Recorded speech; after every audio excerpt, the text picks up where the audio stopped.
Many of you did not hit the snooze button this morning, at least not too many times. Good to see you this morning, and I'm sure we'll see some more trickle in as we continue in our study of Daniel. I invite you to open to Daniel chapter 3. We will be looking at Shadrach, Meshach, and Abednego's answer to Nebuchadnezzar's question, "Who is the God who will deliver you out of my hands?" So we'll pick up in Daniel chapter 3, verse 16. Daniel chapter 3, verse 16. Before we do that, let's start with a word of prayer.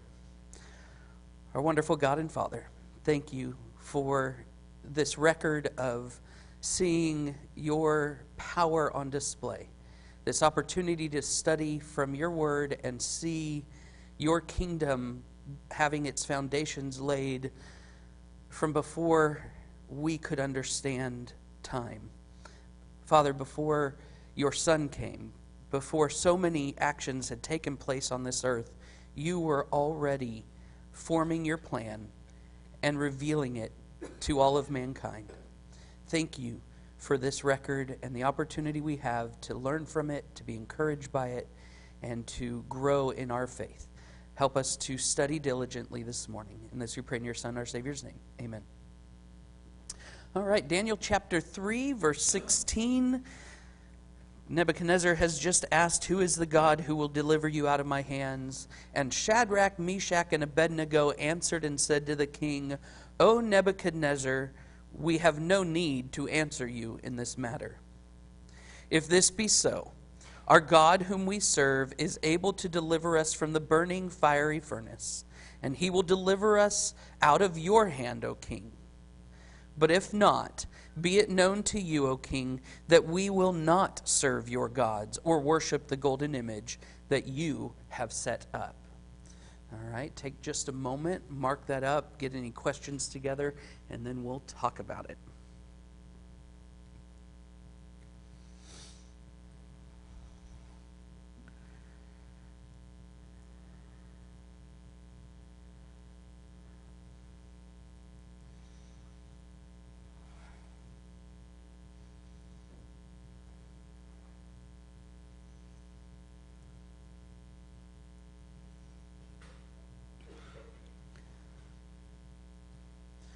Okay, what do you notice or what questions do you have?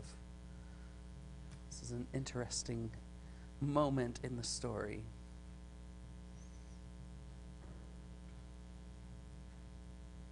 Robin. For these men, the outcome was irrelevant. Faithfulness to God was paramount. Excellent. Yeah, we see that these men have decided, as Aaron reminded us on Wednesday night, they had already decided beforehand that faithfulness to God was what mattered, regardless of whatever the outcome became. Scott has something to add to that.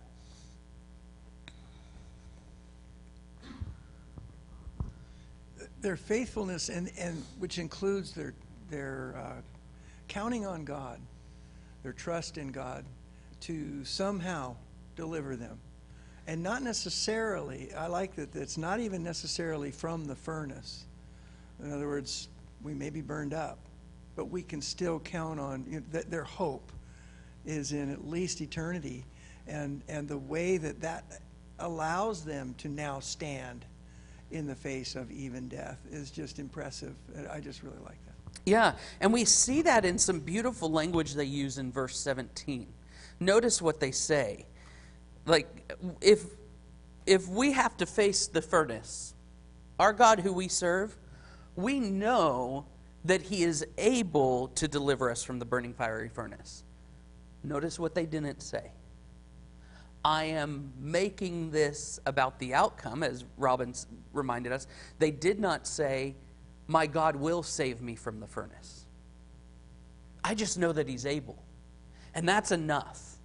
That's enough for me to continue to do what I know is right, regardless of whether he saves me or not.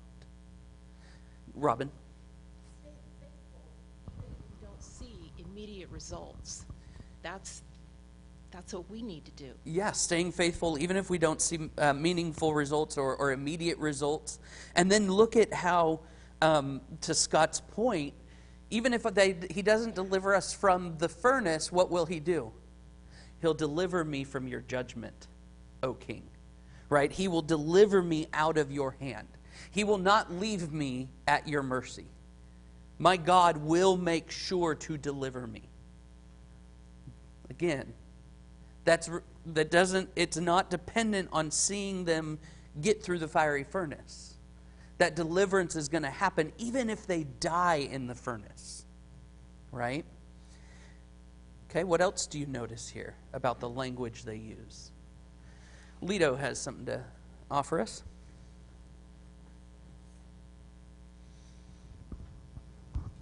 I like the verse 18, which says that we will not serve your gods or worship the golden image that you have set up. That meaning there is no way that they will serve the God which Nebuchadnezzar will probably in the future, even in the future, that's taken up, as been mentioned, the faith and the true faith is being proclaimed in here. Yeah, Lito, and I like that you point that out, because notice what they're not doing.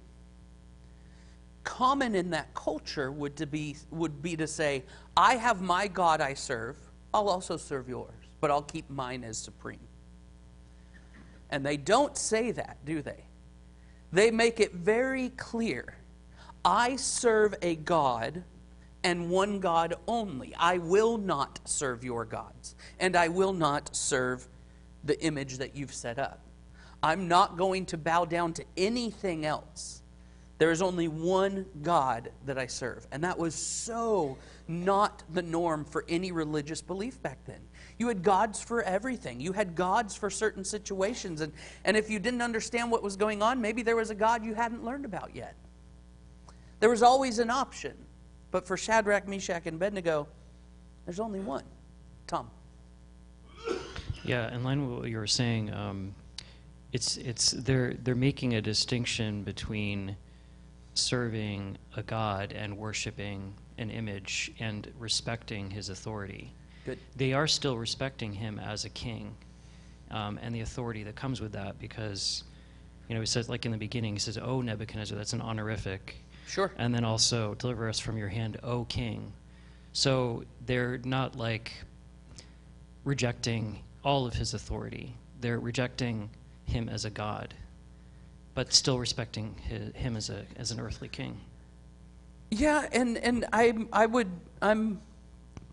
don't know that I see as much that they're respecting him in this. And I can see what you're saying. Here's where I have I challenge that a little bit. Is he says, "We have no need to answer you in this matter." That is a defiant statement against a king. So I get where you're seeing some of that language. What I might say is happening there is they are trying to respectfully say, "Thank you, but no thank you." Right? And so that, "Oh, Nebuchadnezzar," yes, they're recognizing his kingship and his authority. They don't question whether he'll judge or not. They don't plea upon him as a king at all. So I think there's something there to say they have totally said, "We see the king in front of us, we'll honor your position, but we don't serve you at all." So in that sense, there's a respect, but a total defiance, which, my goodness. Dave, and then Mark. I wholeheartedly agree with that statement you just made. Okay. Now, if you compare that to today, people acquiesce to fit in. You notice if you look around and compare,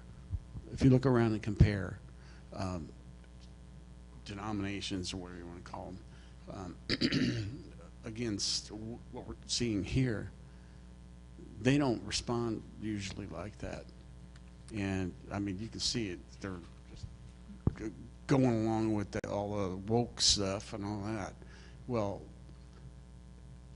we have no need, because God's our king, and not you. But you're right, they respect him, but I think that's kind of an important point, because that's something we all here need to do when it comes down to the wire, you know, and just to be able to say, I have no need to follow what you're doing. Here's the Word of God, and this is what we're going to follow, no matter the consequences. So I think it's important to understand that. And unfortunately, sometimes we fail in that.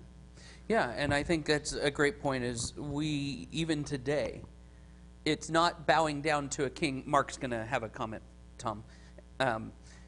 It's not, we're bowing before God, but we typically aren't challenged by bowing before another king or an idol, as we're seeing them literally being faced with. But we are being challenged with, are we going to allow other forms of commitment and allegiance to worldly things get in the way? And we need to be careful of that. Thanks for that reminder, Dave. Yeah, I think I told you last week. I think any Christian reads this I get goosebumps when I read this, because the king has already proved himself to be very unreasonable. He gets angry. He's willing to chop your head off for anything. Sure. And here are these young guys going, we don't have to do this. Yeah, we're not going to worship your God. And I think it goes back to what everybody is saying, as well as what you said at the beginning. He lays down the challenge. What God is going to save you? And they're saying, this God. It's between you and him now. Good. And they're separating themselves from it, as well as being defiant. It's really passive-aggressive. It's really a good way of doing things. We're being very aggressive about this, but we're leaving it up to our God. Sure. Yeah, and it does stand in contrast. You get into chapter 2, remember when Daniel denied Nebuchadnezzar. Nebuchadnezzar says, who's going to interpret can you interpret the dream? And Daniel goes, no, but my God can. Right? And in that moment you go, man, I don't know that I could even say no. I would just say yes, because of God. And he's making a statement, no, I don't, my God does. Daniel in that moment. And here, Shadrach, Meshach, and Abednego are taking it a step further and going, we aren't even going to answer you. We'll let God answer for us. Pam and then Aaron.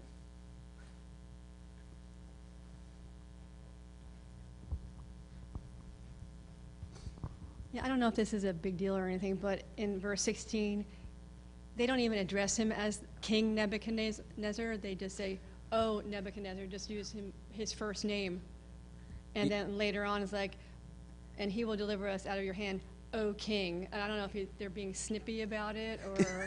Almost get a sense of that. Yeah, it's like, O king. But they don't address him as King Nebuchadnezzar. I thought that was interesting. That is interesting observation. Yeah, they don't initially address him as king, but then they do, in verse 17, give him that honorific that says, look at my God can overcome your power as king, right? So good observation. Thank you for that. Aaron. Yeah, and again, you know, they were taken into captivity by this kingdom and this king. Yes. And they're in a foreign land, and their faith is still so strong, and they never attribute that to God's inability or weakness. The statement that our God whom we serve is able to deliver us it's just such a remarkable statement. That's why this story is so remarkable to us, and we go back to it. But God did allow them to be taken into captivity. They're in slavery in Babylon, and they understand and realize that it's not because King Nebuchadnezzar is stronger than their God. That has nothing to do with it. Yeah. And here in this specific situation, they realize our God could also deliver us if he wants to. Sure. With the full understanding that he may not want to. Because they are in captivity. He could have also prevented them from being conquered, and he didn't. Yeah. Yeah. And their commitment there in verse 18, but if not, I don't care if you're walking me into the furnace, Nebuchadnezzar. If he is not going to deliver me the way that I know he can, then I'm still not worshiping. This is almost akin to that phrase that we looked at a while back where the Mordecai says, who knows if you've been brought to it for such a time as this? What are they saying? Who knows what God's plan is? I know he's able. I know he'll deliver me by his means and his means only. And I'm just here to serve. We'll go Robin and then see if there's any last comments. Okay? I didn't think they were being sassy. I thought they were saying, we don't have to answer you because you already know we're guilty. Ooh. By your judgment, we're already guilty. And so, what else is there to say on the matter? Let's let God answer. Okay, I could see that. Yeah, and that is interesting about this story is there's you can kind of lean a couple different ways in terms of how are they answering, but the ultimate point, I think we all agree, reliance on God. Lisa, Kay, Lido, and then we'll move on. Well, like Robin said, this is how it's going to be. This is up to God, just as everything has been up to God to this point. Absolutely. Let us eat this food. We'll show you, that what God desires. Let me interpret this dream. This is what God is doing. And now, along with what Robin says, this is what God is doing. Good. So, yeah, by chapter 3, we're already seeing the pattern of his people to say, God will make this happen. God's acting, not us. We do not put our faith in the outcome. We put our faith in God's plan. Good. Okay. Well, I don't know when it happened, but in Jeremiah 29:22, we see that Zedekiah and Ahab, who were false prophets against Jeremiah, had been roasted in the fire by the king. Okay. So it had been done. Yes. I don't know when in relation to this. But. Sure. Yeah, I'm not sure either. But between Jeremiah, we have this section here. But then also as we get it throughout the scriptures, we see this idea of a fiery condemnation or a burning or a purification of some sort. And so fire is certainly a theme throughout. And it's a testing moment. Lido. I'm just being reminded by what Jesus had done and proclaimed at his time with this being proclaimed by the three men that they will not serve any other gods and that their faith will deliver them away from this any fiery furnace or whatever the king is trying to get to them. Just like Jesus, before it comes, anything that comes before it, he already proclaimed it to the people, and then so that the people will know that what God is saying is the truth.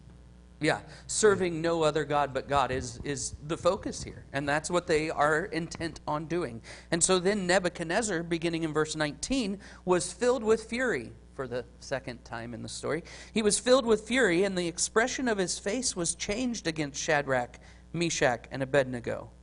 He ordered the furnace heated 7 times more than it was usually heated, and he ordered some of the mighty men of his army to bind Shadrach, Meshach, and Abednego, and to cast them into the burning fiery furnace. Then these men who were bound in their cloaks, their tunics, their hats, and their other garments, and they were thrown into the burning fiery furnace. Because the king's order was urgent, and the furnace overheated, the flame of the fire killed those men who took up Shadrach, Meshach, and Abednego. And these 3 men, Shadrach, Meshach, and Abednego, fell bound into the burning fiery furnace. All right, take a moment to look that over, and then we'll talk.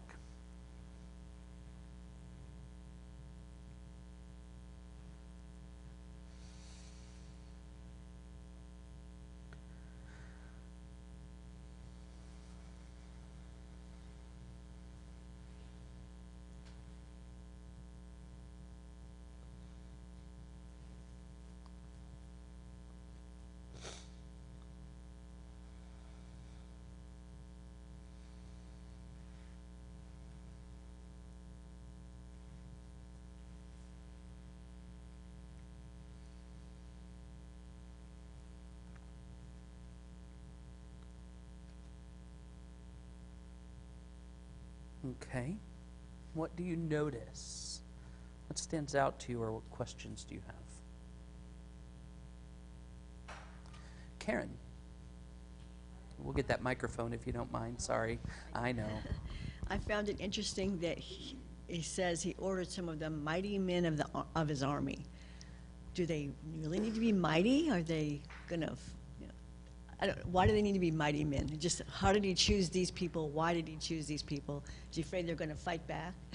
Yeah, and part of this mighty men, you see, David has a selection of mighty men. And so these would have been his foremost warriors. And so they would have been able to overcome any chance that these men might have taken to run away. You've got 3 of them, so you would need strong men to overcome 3 men. And he's just built up the furnace. It's pretty hot. Huh? Well, and then of course that doesn't work anyways, right? Lisa? Well, these might have been soldiers who were in the court who protected Nebuchadnezzar. Personally, they might have just been at hand. Yes, it might have been at hand, but I mean, what he's pointing out here, what we're getting recorded for us is these weren't just little weak servants that were barely able to hold their heads up. These were strong and powerful. They would have exuded the power of Nebuchadnezzar and his control and authority, and they would have been able to overcome anything that world had to offer. And then they don't. That's the point, isn't it? And his behavior, Nebuchadnezzar's behavior, their gods are mercurial and capricious. They're very manlike. Sure. And he's showing his very human side as far as just let his temper take over everything and not be questioned by anything or not give thought to anything, and just acting in a way that's actually really unreasonable. Yeah, I mean, you see that in not only that mentioning that his heart was filled, or that he was filled with fury, but you see that verse 22 highlights, because the king worked out of urgency and not with thinking it through, that the furnace becomes overheated. It was such a rush that they lost all control of the situation, right? That shows his lack of forethought. Gary, and then I think Kay had something.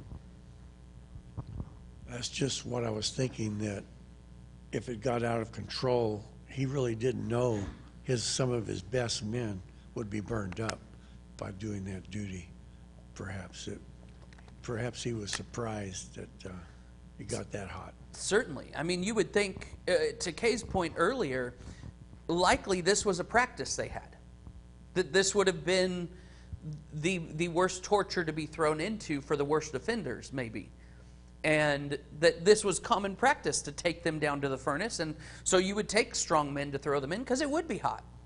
How else would you approach that, But here, he's lost all control, and so he has no knowledge of whether they'll survive or not. So he just sends them in like normal. Kay and then Scott. Well, heating it 7 times, that's just kind of a generic term, 7, that didn't necessarily mean that it would be 7 times. It was just going to be a lot hotter. Yeah, you could look at it as a lot hotter, 7 being total, complete. So it could be that it as hot as it can go. Build it up as hot. I mean, just build it, build it, build it. Keep going till you can't build it hotter is kind of the idea there. Yeah.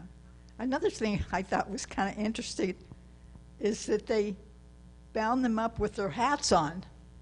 That just kind of caught my eye. Yeah. Throw them in with their hats on. Not only their hats, but their cloaks, their tunics, their hats, and other garments. Yeah. Why would he do that?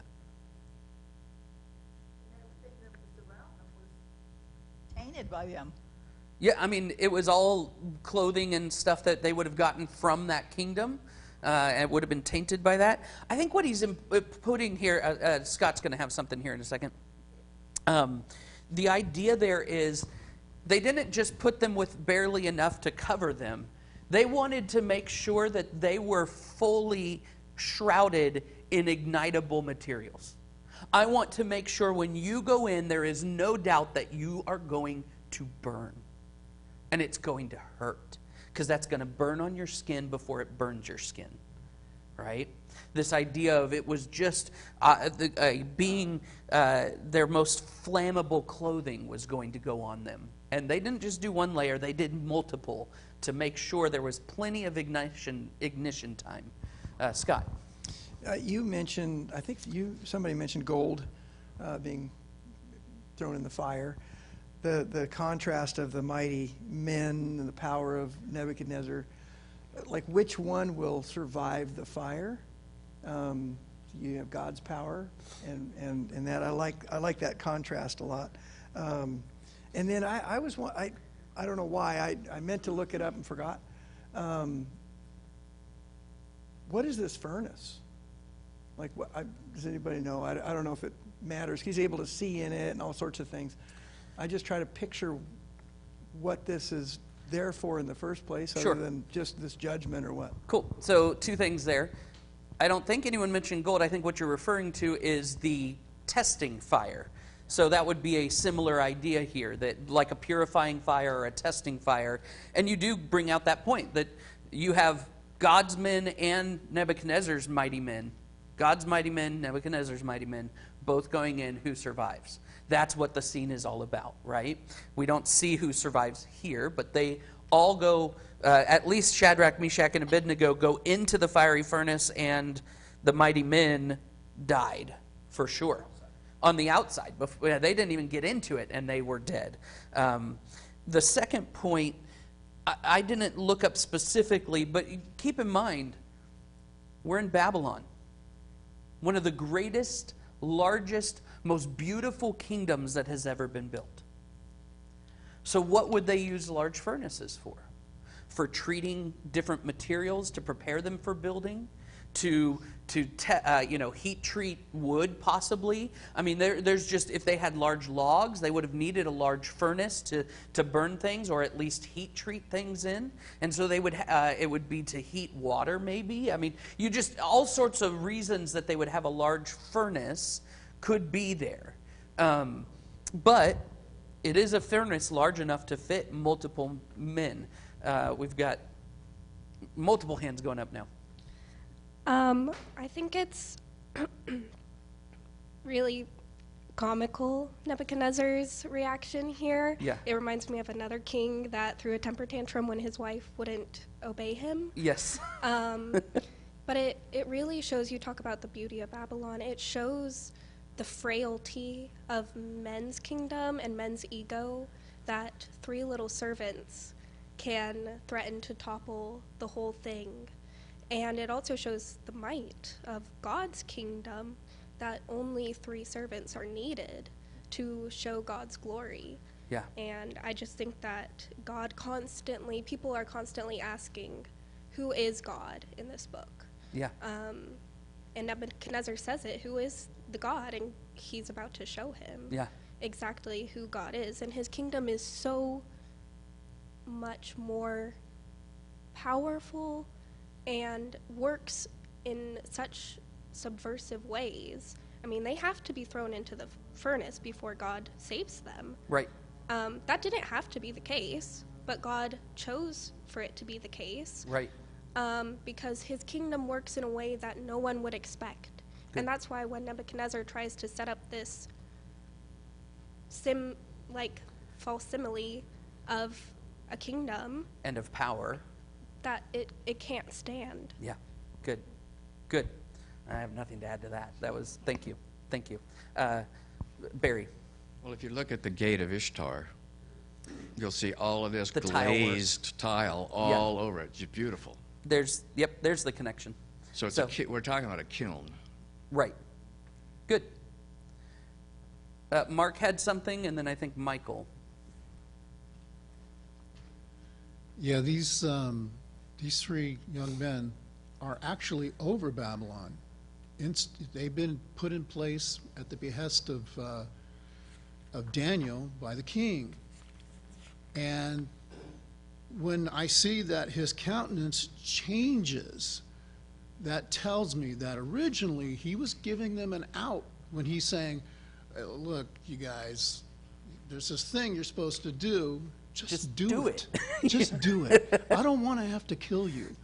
Yeah. And then they come out with this answer that is so directly, it's like a threat against his own authority, and he has to go where he goes. I find that interesting. Absolutely. I don't think he wanted to do this. No. I think you're right. And now he becomes even more furious that he has to follow through with it. It was a false front that he was trying to do just to make sure everyone bowed and let's move on. Just to follow up, what was the king that threw the temper tantrum? That would be a very good question. That is King Ahasuerus, and that was in Esther chapter 1. Good question, Michael. Aaron and then Tom. Yeah, the contrast between the king and his men and Shadrach, Meshach, and Abednego is pretty remarkable. I mean, he's in a fury as a result of this, and they are super calm. Their life is in danger and being threatened. He's outraged. They're calm. Very good. He rushes in haste to get this furnace, blaring, and they're just patiently waiting. I mean, you can just kind of picture the scene. Yeah. They're just ready for whatever comes. Yeah. And as a result of that, they lose control. The king loses control, and his men lose control. And that leads to the mighty falling and perishing. Yeah. And they are in control the whole time. And as a result, the humble are spared. Good. I want to draw your eye to something else. Repeated 4 times. The names Shadrach, Meshach, Abednego. Now, throughout this whole book, there's a 4th person who has their name changed. Daniel has his name changed to Belteshazzar. Now, throughout the book, except for I think with 1 or 2 exceptions where it'll say Daniel, who is also Belteshazzar, we refer to him as Daniel. Here, the author, as it's being recorded, is making sure we see Shadrach, Meshach, and Abednego, the ones who were dedicated to serve their gods. They were changed names so that they would assimilate to the Babylonian way. Shadrach, Meshach, and Abednego. The command of Aku, the guest of Venus, and the servant of Nego or Ishtar. They were dedicated to serve these variety of gods, and yet they're not. So who is the God who is going to save them? Well, it's actually the God of Hananiah, Mishael, and Azariah. It's actually the God who is gracious and has favored. It is the God who is like God. Who else is like this unique God? And it is the God who has helped, who is going to deliver them. But we don't see that here because we're drawn to Shadrach, Meshach, and Abednego every time.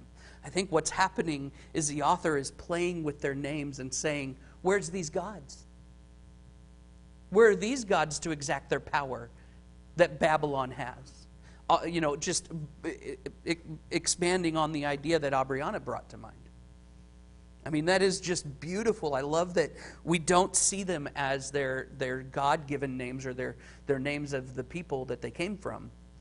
I think that's the author, especially in this moment, playing with that idea. Tom, I think you had another comment. Yeah, I just couldn't help but think of this story, or narrative, I should say, because it's not a story, as a metaphor against the dangers of letting our anger get the better of us. We think about anger as being like a fire kindled within us, and the king is letting it get 7 times hotter than it normally does. It's like saying his anger has been swelling to the point that it's gotten out of control. And what happens when we allow that to happen is it ends up consuming you, like it consumed his men of valor. Yeah. And then the object of that anger ends up being spared. It's an interesting metaphor. Yeah. And even to the point that the mighty men couldn't carry them into the fiery furnace. Because what does it say? They fell bound into the fiery furnace. They didn't get placed there. The mighty men are going and they lose control. And Shadrach, Meshach, and Abednego fall into it. I think Barry had one last thought before we move on. Well, the names of these, original names of these men, all refer to God. Yes. And all the new names don't refer to God. Right. So we have this big picture of the forcing of someone to change from God to idolatry. Now, the Israelites had been steeped in idolatry all the way till the time they were taken into captivity. But these young men are different. Right. They're held up as being different than the rest of the people.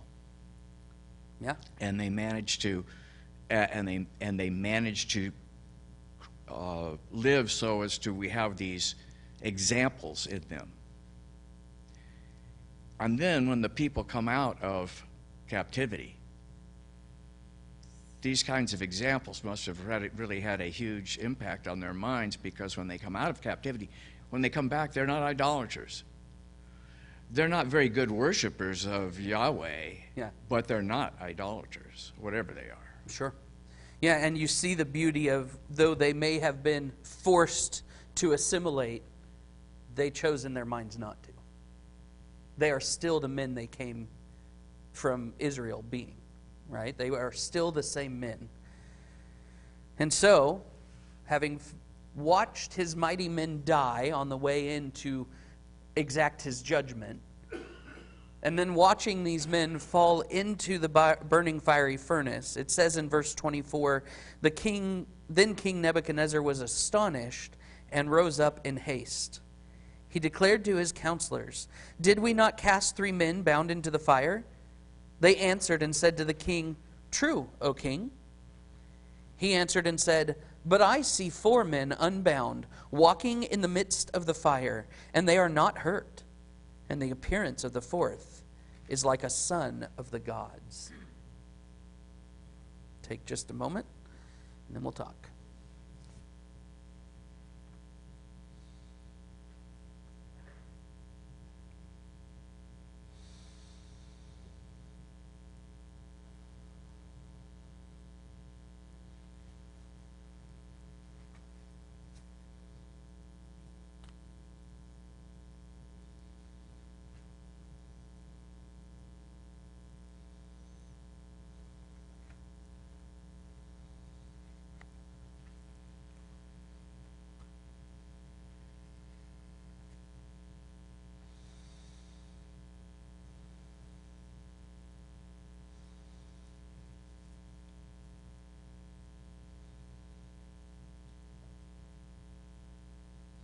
All right.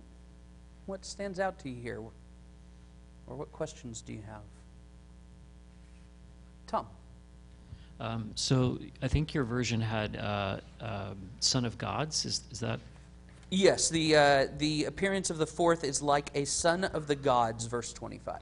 So what do you have? In the New King James, it has like the Son of God, like singular God. Okay, yeah, and I think that is a plural term there. We certainly see the imagery that pulls forward to the Son of God and his appearance throughout the Old Testament and his role in fulfilling many of the things that were there in the Old Testament. And I think that singular is not something that would have registered with Nebuchadnezzar at that point. He was not a man who served a singular God. And so what his idea and his concept of the heavenly realm would have been, there are gods. And this is an unusual being that is standing there. This is not a man. And so this is one like the son of the gods. Like he's got this interesting appearance to him. Some would also translate like an angel. right? That there's this unique being that's not defined by humanity. So I do think it is intended to be the plural there. What else? What else do we see? Dave has something for us. What was impressive to me is one of the things, many. I don't care if he fired that furnace up to 1,000 times hotter. It wouldn't have done a thing. And Right. I know that because we're reading here. Only the cords that bound them were burned, and they had no smell of fire on them. That's impossible. If I put you in a furnace, you're going to smell like fire. Yeah. And so it really showed, I believe, Nebuchadnezzar and his, I can't say satraps, is that it? We have no control over this situation anymore. And even before that is the biggest thing, because Nebuchadnezzar was all about being in control and power, and he doesn't have any power right now. Yeah. And so these people are all watching this. So that's I don't know what he's going to say. He did finally eventually say, he bowed down, and praised God. But it's amazing to me that it took that to make him open his eyeballs, his heart. Well, yeah, and interestingly, even before they get the proof of no burned, or nothing else going on, even what he can see from a distance, right, is incredible. He goes, look, they're walking, and they are unharmed, and there's a fourth person in there, or a fourth being. The math isn't mathing. They are still animate. They are not, dead to rights. They are not stiffened up and immovable. They are walking around. How is this even possible? And so for the first time in this story, I'll call it a story. I mean by story a historical narrative, but a story nonetheless. We actually see King Nebuchadnezzar rise up. Instead of rising up an image for you to worship, King Nebuchadnezzar stands up because he is so taken back by what he sees. Lisa and then Barry, and then I think that'll be our time for this morning. Well, it's super interesting that in Isaiah 43:2, when they're talking about the restoration of Israel, he says, when you pass through the waters, I will be with you, and the rivers will not overwhelm you. And when you walk through the fire, you will not be scorched, and the flame will not burn you. Yeah, and we have this as a text. On your way by, you can grab Jeff's comment. Save you from walking around. Yeah, thought just went through my mind. So, come back to me. I will try. Barry had something here. But to Lisa's point, this is one of those proofs, as was also pointed out in Jeremiah, where you see the fiery furnace being used. That this is that imagery that God's going to deliver even in the fire, right? Go ahead, Barry. Well, the Septuagint version says that Nebuchadnezzar saw them walking around and singing praises to God. What a beautiful image to pull from another record of that. The Septuagint being just a different, why can't I think of the word? Version. A manuscript version of this narrative. All right, Jeff remembered, and then that should wrap us up. Yeah, we know that they had faith in God, to deliver them, and He did. But imagine how much their faith even grew even more, by being survivors of the fiery furnace. Yeah. It's like when they come out, it's like we knew our God could do this, and I just can't imagine their faith getting, any weaker the rest of their lives. Yeah. Yeah, I mean, certainly their faith is just solidified in this moment. I mean, it has been tested, and it's been proven. right? And it will come through as pure of a faith as you can have. I mean, imagine as you're walking into the furnace and the men next to you carrying you fall down and you're still going in and you're not feeling the effects. Isn't that the ultimate goal as we walk in faith? That as we go through life's trials, we too would see that we are untouched in our sanctity and our holiness, that we are not affected by whatever the world throws at us, that our hope is secured in God. This is a beautiful image of that. All right, I want to thank you for your attention. That wraps up our time for this morning. We'll pick up there and wrap up chapter 3 next week.